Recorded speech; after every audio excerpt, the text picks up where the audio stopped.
சாய்ராம், என் அன்பு செல்லமே, என்னுடைய தங்கமே, நேற்று உன்னுடைய உறவினர் வீட்டுக்கு நான் சென்றேன். இந்த சாய் யார் ஒரு முறை சாய் என்று சொன்னார்களோ அவர்கள் வீட்டுக்கு மனதார கூப்பிட்டால் நான் போவேன். இது உனக்கு தெரியும்.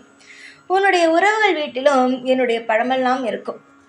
அதுவும் முக்கியமாகவே உன்னுடைய கணவன் வீட்டு சொந்தக்காரர் வீட்டுக்குத்தான் போனேன். அதுவும் நெருங்கிய உறவின் வீட்டுக்குத்தான் போனேன். நான் சொல்வதெல்லாம் வைத்து நீயே புரிந்து கொள். யார் வீடாக இருக்கும் என்று தெரிந்துவிடும், உனக்கே தெரிந்துவிடும். நானே சொல்லிவிடுவேன். தங்கமான பிள்ளையே, நான் அங்கு போய் பார்த்துவிட்டு வரும் பொழுது, என்னடா மனிதர்கள், படைக்கும் பொழுது எல்லாரையும் சமமாக படைத்தோம். எல்லாருக்கும் நல்ல எண்ணங்கள் இருக்க வேண்டும். யாரையும் பார்த்து யாரும் தப்பான வார்த்தைகள் எல்லாம் எதுவும் பேசக்கூடாது. நல்ல நல்ல வார்த்தைகளை தான் பேச வேண்டும். ஒரு மனிதனை இன்னொரு மனிதன் பார்த்தால் கையெடுத்து வணங்கும் அந்த அளவுக்கு அவன் தூய்மையானவனாகவும் உண்மையானவனாகவும் இருக்க வேண்டும். அப்படித்தான் நாம் செய்தோம். ஆனால் இப்பொழுது இங்கு இருப்பவர்கள் அனைவரும் அப்படி இல்லையே. ஏன் இப்படி இருக்கிறார்கள் என்று எனக்கே அதிர்ச்சியாகத்தான் இருந்தது. உங்களை அனைவரையுமே படைக்கும் பொழுது குழந்தையில் யார் எப்படியெல்லாம் தெரியாது. வளரும் விதத்தை பார்த்தாயானால் எல்லாரும் ஒவ்வொரு விதமாக இருக்கிறீர்கள். தங்கமான பிள்ளையே, நான் எதுவுமே தவறாக உன்னை எல்லாம் சொல்லவில்லை. ஆனால் நான் சொன்னேன் அல்லவா, உன்னுடைய கணவனின் நெருங்கிய உறவு என்று அவர் வீட்டுக்கு நான் போனேன். நேற்று போன பொழுது என்னை அவர்கள் வணங்கினார்கள். அதற்காகத்தான் நான் போனேன். போய் பார்த்தவுடன் தான் தெரிந்தது, இனிமேல் இவர்கள் என்ன வணங்கினாலும் இவர்கள் பக்கமே போகக்கூடாது என்று நான் முடிவெடுத்தேன். என்ன தெரியுமா செய்கிறார்கள்? அடுத்தவனுடைய வாழ்க்கை வேண்டும் என்று நினைக்கிறார்கள். அவன் வசதியானால் அந்த வசதி எனக்கு வந்துவிட வேண்டும் என்று நினைக்கிறார்கள். அடுத்தவனுடைய உழைப்பில் உட்கார்ந்து சாப்பிட வேண்டும் என்று நினைக்கிறார்கள். அதாவது 2 தொழில் இருக்கிறது என்று ஒன்று வைத்துக்கொள். ஒருவன் ஒரு தொழில் செய்கிறான், அதே தொழிலை இன்னொருத்தவன் செய்கிறான் என்று வைத்துக்கொள். எப்பொழுதும் ஒருவனுக்கு ஒருவன் இவனுடைய எல்லாமே இவனுக்கு வந்துவிட வேண்டும் என்று நினைத்துவிடக்கூடாது. இவனுக்கு இருக்கும் எல்லாமே இவனுக்கு வந்துவிட வேண்டும் என்று இருக்கக்கூடாது. அதன் நினைப்பே வரக்கூடாது. அவனவனுக்கு கொடுப்பதை தெய்வம் அவனவனுக்கு நிச்சயமாக கொடுக்கும். யாருடைய பறித்தும் யாருக்கும் கொடுத்து விட முடியாது. தெய்வம் நிச்சயமாக அப்படி செய்யவும் செய்யாது. உண்மையாக ஒரு விஷயம் சொல்லணும் என்றால், நான் நிச்சயமாக அந்த விஷயத்திற்கெல்லாம் துணை போகவே மாட்டேன். இவனுடைய கர்மவினை என்ன, இவன் எப்படி நடந்து கொள்கிறான், வாழ்க்கையில் எல்லாவற்றையும் மதிக்கிறானா, அது மட்டுமல்லாமல் எல்லோரையும் அலட்சியம் செய்கிறானா, இல்லை ஏதாவது தான் என்ற அகந்தையோடு இருக்கிறானா என்பதையெல்லாம் நான் பார்ப்பேன். அதனால் எல்லாருக்கும் சுலபமாக எதையும் தந்துவிட மாட்டேன். இருவர் தொழில் செய்கிறார்கள், ஒரே தொழிலை. ஒருவனுக்கு நன்றாக இருக்கிறது, ஒருவனுக்கு நன்றாக இல்லை என்றால், நன்றாகவே ஓடாதவன் ஓடுகிறது பார், அவனுடைய அனைத்து அதிர்ஷ்டமும் தந்துவிட வேண்டும் என்று நினைக்கக்கூடாது. அவனுக்கு என்னென்ன கொடுக்கிறதோ அதை வைத்துதான் வாழ வேண்டும். ஏன், அவன் என்ன செய்கிறான், அது என்னென்ன செய்கிறான் என்று அவனிடம் போய் கேட்டு தெரிந்து கொண்டு நீயும் அதை உன்னுடைய விஷயத்தில் செய்யலாம். அதை விட்டுவிட்டு இவனுடைய வாழ்க்கையில் இருக்கும் சொத்துகள் எனக்கு வேண்டும், அவனுடைய வாழ்க்கையில் இருக்கும் சந்தோஷங்கள் எனக்கு வேண்டும் என்று நினைப்பது ஒரு நாளும் நடக்காது.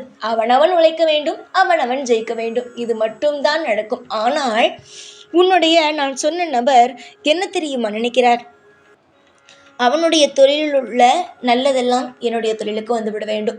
இவனிடம் இருக்கும் அனைத்து சந்தோஷங்களும் எனக்கு வர வேண்டும். இவ்வளவு சொத்து வைத்திருக்கிறானா, இவனுக்கு மட்டும் இப்படித்தான் தெய்வம் தருகிறது, அதெல்லாம் எனக்கு வந்து விட வேண்டும். இப்படி விஷயத்தை எல்லாம் யோசிக்கிறான். இப்படி இந்த எண்ணமெல்லாம் வருகிறது என்பதுதான் எனக்கு ஒன்றும் புரியவே இல்லை. என்னுடைய தங்கமான பிள்ளையே, யார் யார் எப்படி என்ற பார்த்தியா? நீ நல்லபடியாக எல்லா விஷயத்தையும் நினைக்கிறாய். எந்த ஒரு விஷயத்தையும் நீ நினைத்து கவலைப்பட வேண்டாம். உனக்கு என்னென்ன விஷயம் நடக்கிறது, ஏது விஷயம் நடக்கிறது என்று எல்லாமே எனக்கு தெரிய ஆரம்பித்துவிடும். உன்னுடைய உறவினர் வீட்டுக்கு செல்லும் பொழுது நானே அதிர்ச்சியாகத்தான் பார்த்தேன். ஏன் இந்த பிள்ளைகள் எல்லாம் இப்படி இருக்கிறார்கள்?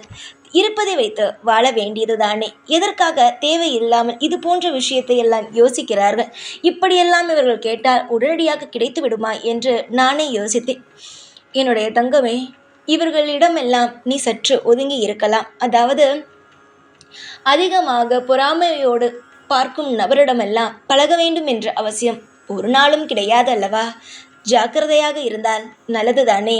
பொறாமை எண்ணத்தோடு நீ எல்லாம் பார் எப்படியெல்லாம் இருக்கிறாய், நான் பார் எப்படியெல்லாம் இருக்கிறேன் என்று ஒரு குரலை மாற்றி அவர்கள் பேசும் பொழுதே தெரிந்துவிடும், இவர்கள் இதற்குத்தான் பேசுகிறார்கள், அதற்குத்தான் பேசுகிறார்கள், பொறாமையோடு தான் பேசுகிறார்கள்.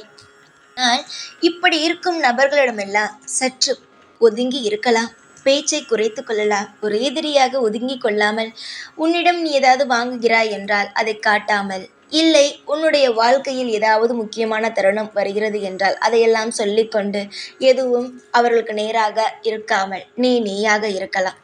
ஏனென்றால் ஒருவன் யதார்த்தமாக பேசினால் கூட, ஓ அவன் இப்படி இருக்கிறானோ, எனக்கு மட்டும் ஏன் தெய்வம் இப்படி செய்கிறது என்று பொறாமைப்படுகிறது. கண்திஷ்டியானது அதிகமாக உன்மேல் படுகிறது. அதுதான் தங்கமான பிள்ளையே, யாரை நினைத்தும் பயப்பட வேண்டாம். நீ நன்றாகத்தான் இருப்பாய், யாரும் உன்னை எதுவும் செய்ய முடியாது. நீ என்னுடைய பிள்ளை. உன்னுடைய வாழ்க்கையில் ஒவ்வொரு நிமிஷமும் நானே இருப்பேன். ஒவ்வொரு தினமும் உனக்கு என்னென்ன வேண்டுமோ அதை செய்வேன். இப்பொழுது பார்த்தியா, உன்னுடைய உறவுகள் எல்லாம் எப்படி இருக்கிறார்கள் என்பதை உனக்கு நான் சொல்லிவிட்டேன். இதே போலவே உனக்கு எல்லா விஷயத்தையும் நான் சொல்வேன். சொல்லாமலெல்லாம் இருக்க மாட்டேன். சொல்லி ஒவ்வொரு விஷயத்திலும் இருந்து நான் உன்னை காப்பாற்றி வழி நடத்துவேன். என்னுடைய பிள்ளையாக இருக்கும் உன்னை எல்லா நேரத்திலும் காப்பாற்றித்தானே ஆக வேண்டும்.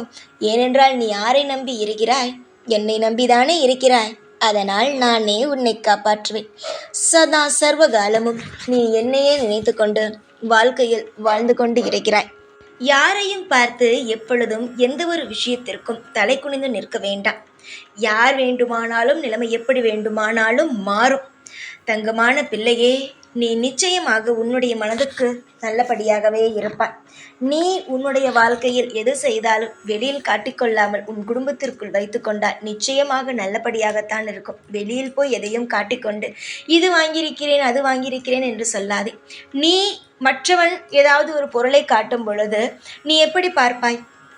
நன்றாக இருக்கிறது, அழகாக இருக்கும், உங்களுக்கு போட்டால் இது செய்தால் உங்களுக்கு அழகாக இருக்கும் என்று மனதால் தான் சொல்வாய். ஆனால் நீ காட்டும் பொழுது சிலர் அதை பொறாமையாக பார்க்கிறார்கள். உன் மனம் போல இருக்காது. அதனால்தான் எப்பொழுதும் நீ நான் சொல்வதை கேட்டுக்கொண்டு பத்திரமாக இருக்க வேண்டும் என்று நான் நினைக்கிறேன். நிச்சயமாக நான் சொல்வதை நீ கேட்பாய் என்று நான் நம்புகிறேன். நிச்சயமாக என்னுடைய பிள்ளை என்னுடைய பேச்சை கேட்டு நிச்சயமாக எல்லா நல்ல நல்ல விஷயங்களையும் செய்யும். தேவையில்லாத விஷயத்திற்குள் போகாது. எல்லா விஷயத்திலும் நல்லது செய்யும் என்று நான் நம்புகிறேன். உன்னோடு நான் இருக்கிறேன். அதனால்தான் ஒவ்வொரு விஷயத்தையும் உனக்கு முன் சொல்கிறேன். அலட்சியமாக இருந்து எந்த ஒரு விஷயத்தையும் செய்யாதே. நிதானமாக இருந்து எல்லா விஷயத்தையும் செய். காலம் முழுவதும் உனக்கு நான் துணையாகவே இருப்பேன். நல்ல வழி காட்டி உன்னை ஒவ்வொரு நாளும் வாழ வைத்து கொண்டு சீரும் சிறப்புமாக சந்தோஷத்தை மட்டும் கொடுத்து கொண்டு இருப்பேன். உறவுகள் என்று நீ ஆசையாக பேசுவாய், அதே உறவுகள் உன்னிடம் ஆசையாக பேசுவார்களா? எல்லோரையும் பற்றி நான் சொல்ல வேண்டாம், உனக்கே தெரியும் யார் யார் எப்படிப்பட்டவர்கள் என்று. அதனால் எல்லாவற்றையும் சமாளித்து நீ வாழ்ந்து விடுவாய். துணையாகவும் பாதுகாப்பாகவும் எல்லா விஷயத்திலும் உனக்கு ஏற்றங்களை தரவும் நானே இருக்கிறேன். நன்றாக உன்னுடைய வாழ்க்கையில் எல்லா விஷயத்தையும் நீ நிதானமாக செய்து வாழ்ந்து வா.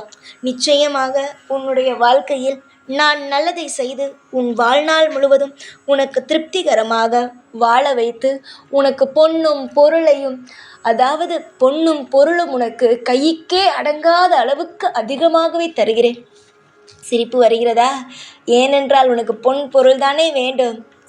பொன் பொருள் என்று சொன்னவுடன் என்னுடைய பிள்ளையின் முகத்தில் சிரிப்புத்தான் அதிகமாக வருகிறது. அவ்வளவு ஏக்கம் என்னுடைய பிள்ளைக்கு. பொன்னில்லையே பொருள் இல்லையே என்று. இனிமேல் உனக்கு பொன்னும் பொருளும் நிச்சயமாக சேர ஆரம்பிக்கும். நல்லதே நடக்கும். வாழ்நாள் முழுவதும் இன்பத்தையே உனக்கு தருகிறேன். சந்தோஷமாக இருங்கள். எப்பொழுதும் உன் கூடவே இருந்து உன்னை வாழ வைப்பேன் நான். ஓம் சாய்ராம்.